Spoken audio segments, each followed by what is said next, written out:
Hello. Is this working? Perfect? No worries. I'd first like to just pay my, acknowledge the traditional owners of the land and to pay my respects to the elders past and present. And it's great to be sharing the land with you guys. Before I start, I like talking about fleas. And I don't know if you know much about fleas, but they're very little creatures. They're about 1/16 of an inch big. And they're incredible jumpers. And you can see by their legs that they jump incredible space so they can get on their host and suck their blood and live and all that sort of stuff. Now, if I had the same jumping capacity as a flea, I'd be able to jump 1.5 basketball courts in length. So they're shit-hot jumpers. and if they don't jump, they die. Because if they can't jump up to their host, obviously there's nothing to eat and they die. So I want to work through how do we train fleas. Now, if you get a flea, and this is true, and you can try it next time you pass your dog or whoever's got fleas. If you grab a flea and you put it in a jar, it will automatically jump out of the jar because the flea, albeit it hasn't got a huge brain, understands that if I don't jump, I don't live. So I have to jump. So to train a flea, if you get a flea and you pop it in the jar and you quickly put a lid on it, the flea still knows that it has to jump to live. And it jumps up and hits its head. And it keeps hitting its head and it keeps hitting its head. Now, fleas aren't entirely stupid. Within 24 hours, they go, you know what? I know I have to jump to live. I get it. It's in my DNA. I have to jump to live. But I'm sick to death of hitting my head on that bloody lid. So I'm going to modify my jump now. I'm still going to jump, but I'm not going to jump as high as I get a headache. Now, as soon as that happens, if you take that lid off and throw it away, that flea will die in the jar. And just as a by-the-by, if there's a mum and dad flea and they have baby fleas, none of them get out of the jar. And I wonder how much we're like fleas. I know that I'm at my best when I'm jumping my highest and hardest. And I know every now and then I hit it. I hit a bit, something might stop me. Someone say, you can't do that. Or, work or whatever. And you sort of say, I have an obligation to myself, and I think we all have an obligation to each other, to jump the hell out of every day. And to live every day just it's like it's a new one, and to jump as high as you can. And don't worry so much about the obstacles of why you can't do things. And so I created an acronym for FLEE, which if I got the clicker, I could probably click it. Which I think is that one. All right. There you go. So if you remember FLEE, and if this is all you remember my talk, it's okay. FLEE, forget limitations and embrace attitude, because it's with that we're going to do incredible things, and we do incredible things. So that's the start of my talk. I'm going to take you on my life journey in 20 minutes. It's going to be bloody challenging. So I'm not going to talk about my birth and my mum and dad and the kids, so all good. I got to a stage where I read a book from Tim Flannery called The Weather Changes, Weather Makers, Weather Changes. And it had like a profound effect on my life. I sort of thought, if this is true, I have to do something. I have to acknowledge that what we're doing isn't great for the world. And I want to be on a journey of being positive and changing the world. And it's an interesting journey. And I guess one of the takeaways I want is this is a journey. This is not about reaching a destination. I think the destination we're all going to reach is death. I'm in a hurry. And you sort of go, well, so that's going to be the destination, but it's the journey that we're on and the stuff that we do that make it exciting. And so once I sort of learned about climate change, I became, obsessed is too strong a word, but very engaged with it. I learned a lot about climate change. I used to go and talk to businesses about climate change. I joined Warrandyte Can. I lived in lovely Warrandyte, and we formed a climate action group, and Kathy and I actually only about 100 kilometres from here went and saved the potteroos at Brown Mountain. They were going to log it all and all that sort of stuff. And Kath and I came down, and in fact it was a defining weekend for me because I'd been in this space now for about 3 years, and we pulled up at the campsite, and there were some awesome people there that had made serious change, and we actually won the case, and they didn't log it and all that, so that was really cool. But I got short hair, and I've got a hybrid car and all that sort of stuff, but I don't have dreadlocks and all that sort of stuff. And it was interesting that weekend. I sort of thought, this is amazing that these amazing people are doing these great things, but this is not where I sit. They look at me and go, you don't really look like us that much. And I thought it's my job, I guess, is to probably applaud the greenies and applaud the people that bring these things to our knowledge so we can react to them. but my role, I guess, is to engage. You know, I have a business background, and so I think my role is to sort of say, hey, look, you know, I don't necessarily want to preach to you. I just want to engage and inspire us to become better. And so that by going to Warrandy Can, by learning about climate change, and I never talk about climate change now. I find it not boring, but it can be a very negative space because the totality of climate change scares the shit out of me. I don't know what to do about it, but I know that I can do some really cool stuff every day. So that's what I sort of. So Warrandy Can was the first sort of part of that. Save Our Souls. I was at the time working for Nike ACG, and they gave me their outdoor brand for 5 years, and which was a moving target. But working for a big company like Nike, they had this recycle program called Nike Reuse a Shoe, which they actually weren't doing in Australia. And I thought, well, that sort of sucks that we're not doing it. So I basically started it in Australia, and we started recycling shoes. And just to put that, and I've been flogging shoes since the 80s, so I love selling shoes, and which is good, I guess. And but just, you know, we bring in 100 million pairs of shoes every year into Australia and New Zealand. 100 million pairs. And we're all responsible for that. And you think, well, if they're not in my cupboard, which they're not obviously, they've all gone to landfill. And that sort of sucks. Because you sort of say, because I've been responsible since the 80s for, not, I wish it was 100 million, I'd have a truckload of money, but you sort of go, but it's, I've been responsible for some of that. And I guess it's just going on the journey of climate change, Warrandy Can, recycle shoes. You go, well, this is my space. I know this. I can engage in this straight away. I don't have to sort of study for 2 years or whatever. So I had the funds at the time. I convinced Nike to recycle shoes, and so we did that, and that started about 6 years ago. And then looking at Nike, I sort of ACG was all over the shop, but I thought there's an amazing company at the time. They're doing about $21 billion, and I started chairing their environmental group, just based on passion, I guess.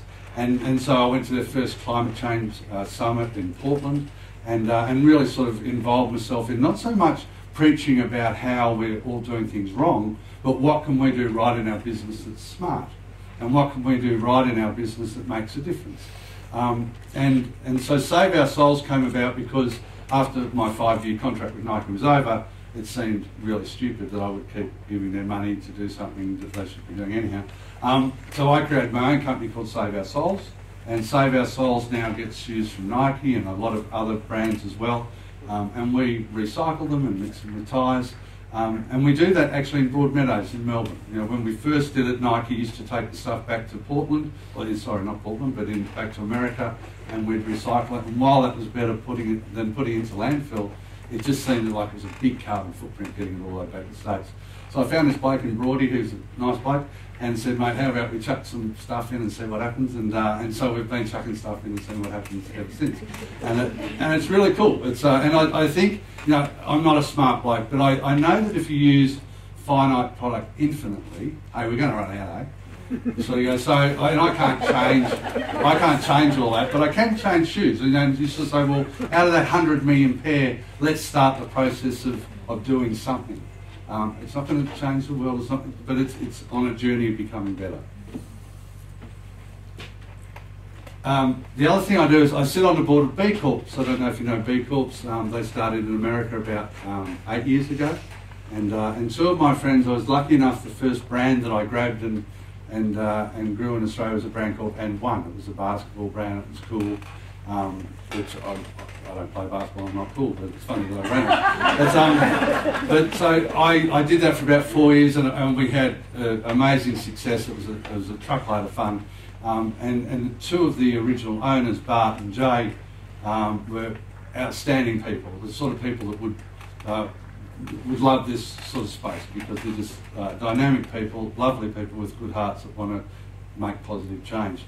They started B Corps in America, which enables companies to really pursue a triple bottom line. You know, in America, if you're a public company and you decide that you want to buy part of the Amazon rainforest because you're concerned about climate change, and your shareholders sort of say, actually, that didn't, I invest in you to make money, you can actually get sued and they'll win because they invest in you to make money. And so B Corps was there to really to redefine what success means in business, and to really analyse that and to sort of say, well, look, it's not so much all about the shareholders, it's got to be about the stakeholders, it's got to be about the people that it affects, and really putting value into a triple bottom line. And it's really interesting when you do that. Everyone sort of thinks, well, if it's not all about profit and it's about people and planet, you sort of have to bring the profit down and raise the other ones up. You leave your profit where it is and you just elevate the others.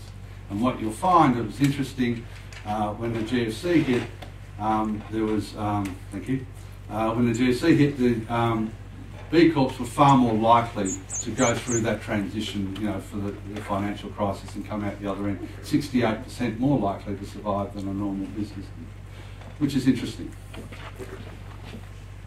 Imagine is just another, I guess, evolution of just sort of saying, well, and I'm going to talk about TOMS in a minute, but my wife looked at TOMS, and if you don't know TOMS, it stands for Tomorrow's Shoes. I'm going to show you a little video in a minute. And it's sort of every pair of shoes that we sell, we give a pair away, and so we have a giving ethos in our business. And Kathy was looking at that and sort of saying, well, that's a really cool concept. Can I sell TOMS, but can I also look for other brands that have a giving back ethos as well? So Kath's got a store that's got about 6 or 7 brands in it now that all give back, and we've been in retail for quite a few years, and Kath always says it's so nice that I don't sell shoes anymore, I sell stories that make a difference. So let me tell you about TOMS, because it's an incredible, for me, just, let's show the thing and I'll show it. TOMS didn't start with the idea for a shoe. In fact, it was the absence of a shoe that started it all. Argentina was beautiful. The music, the colors, the food, the people. But as soon as I left the city, I noticed this need. I knew nothing about shoes and very little about giving, but I had a simple idea. What if a for-profit shoe company used giving as its business model? One where for every pair of shoes sold, a new pair would be given to a child in need. 1 for 1. They'd be shoes for a better tomorrow. Tomorrow shoes. So I called them TOMS. I remember boxing some of the first TOMS at Blake's apartment. We sold 10,000 pairs that first summer, so we gave away 10,000 pairs. 10,000 pairs that protected children from disease and infection, that completed the school uniform, helping increase enrollment. We gave repeatedly, going back time and time again to the same communities, watching the kids grow up with TOMS on their feet. 10,000 became 1 million, 2 million. A spontaneous response to a simple need had evolved into something much bigger than we had expected. We were learning to give by giving, and we were getting some of it wrong. The criticism made us take a closer look at what we were doing, and this led us to a realization. 1 for 1 wasn't a corporate policy, it was a movement. We weren't a shoe company at all. We were a giving company, and this changed everything. I was hired to grow the giving department. Now we have an entire team of people devoted to learning how to give better, to take feedback we had received, and to do more. We designed new giving products, winter boots for colder climates, sneakers for play in our city streets. We evolved from just providing aid to supporting economic development. We partnered with factories in Kenya, India, Ethiopia, hired artists to hand paint shoes in Haiti, and made a commitment to produce 1/3 of our giving shoes in local markets. We work with local NGOs to deliver shoes right up to the last mile. But we saw that the communities needed more. They needed wells, prenatal care. There was malnutrition, devastating diseases caused by shoelessness. So we dedicated a percentage of our sales to help and took on podoconiosis as a personal cause, funding clinics devoted to eradicating the disease. And then we saw another need. We took our learnings from giving shoes and applied them to sight. It was a new way of looking at 1 for 1, not just giving a product, but helping restore sight through surgery, medical treatment, and prescription glasses. It's about pairing 1 person making a purchase with 1 person in need. It's about a simple transaction changing a life. This is what 1 for 1 is about. And the future of 1 for 1 is about more than giving.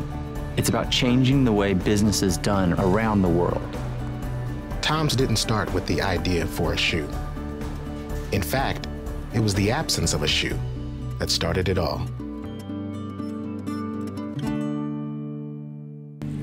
for me, an awesome story. You know, what Blake's done was amazing, and I had to sort of engage in that, so obviously I have. I think the important thing, though, is that when people hear the Tom story, they really get connected with it and go, wow, that's amazing. How can I be the next Blake Mycoskie? You know, what's the next thing that's going to put a dent in the bloody universe? And I sort of say to them, I don't know.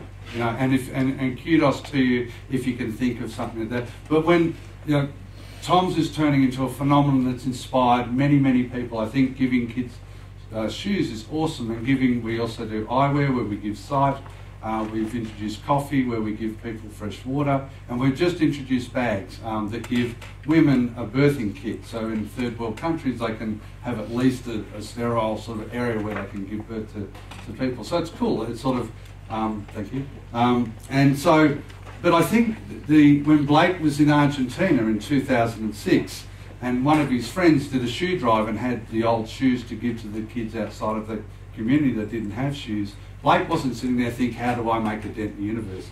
He saw a problem, and he thought, actually it felt pretty good giving the kids shoes, but it felt totally unsustainable because I'm not going to be here in 6 months' time. And he was wearing the alpargatas, which is the traditional Argentinian shoe, which everyone wears, rich people, poor people. And he thought, actually they're pretty cool shoes. I'll just take these back to America and incorporate the second pair and the first pair price, and that way at least the kids in Argentina can get shoes all the time.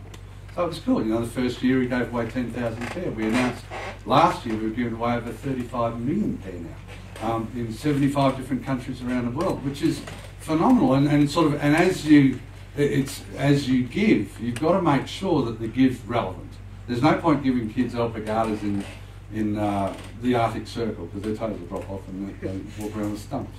So we had to make sure that as we progressed and went to different countries, that the give we gave was first of all required and was relevant. So now we do waterproof boots. We have about 10 different sort of giving shoes that we can give the kids, because there's no point giving if you're just doing it for you. You have to be doing it for the people that you're actually giving it to. So it's an amazing model, but you know, it's not about doing the next thing that's going to change the world. It's about doing something today to go on that journey of becoming better. Because you don't know what's going to come out of that journey. You know, and for me, it's an exciting one as long as you sort of put it in perspective and don't get too egotistical about it and sort of say, well, no, it's my role to change the whole bloody world, because together we all can. I think as an individual it's very hard. So find a vehicle to make a positive impact today is, I think, the important thing. Don't wait for, you know, businesses in particular, and particularly when you're talking about climate change, they go, John, look, get it. Okay, we've got to become better, but tell me where I'm going and how I actually get there. So I don't know. I have no idea, but I know this journey you have to engage today. And is there anything wrong with being smarter today? You know, don't wait for the ideal time for everything to be right. Start engaging in a journey now, because on that journey, it's a cool journey. Engage and inspire equals change. I think you can't inspire people without engaging with them, and that's why I find talking about climate change is sort of some will believe, some won't. You spend half your time talking about the science of climate change, which is stupid. We should be talking about changing, and so it's really about making sure that you engage with people and then find a platform that you're both comfortable to launch from, and then you'll have change. Everyone involved in the change, because everyone needs to change to make a difference. And I put that in because I think there, particularly from an environmental viewpoint, there are some people that are a little bit holier than thou. They sort of understand a lot more than I do. And they sort of, you know, okay, we get it, but society doesn't. And you go, change won't happen, significant change won't happen if we don't take everyone with us. So there's no point preaching, there's no point being holier than thou and I'm understanding but you're not. We all have to understand, and we all have to go on a journey, and while there'll be leaders, we all have to participate. So make sure that you take everyone with you. And last of all, flee. Now, forget limitations, embrace attitude, and jump the shit out of every day.